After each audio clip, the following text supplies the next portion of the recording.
தைப்பூசம் வந்ததையா தைப்பூசம் வந்ததையா தரையெல்லாம் மேகம் வந்து நீராட்டும் நேரமையா அழகன் குமரனுக்கு அபிஷேகம் நடக்குதையா சந்தனம் பன்னீரும் திருநீரும் மணக்குதையா பழனிமலை யானே என்று பக்தியோடு பாடுகிறோம் பழமாக இனிப்பவனை பசியார பார்க்க வந்தோம் பால்முகத்தை பார்க்க வந்தோம்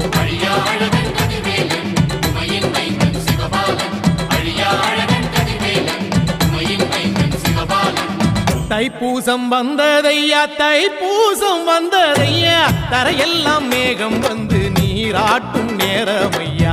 ஆண்டி குமரனுக்கு அபிஷேகம் நடக்குதையா சந்தனம் பன்னீரும் திருநீரும் மணக்குதையா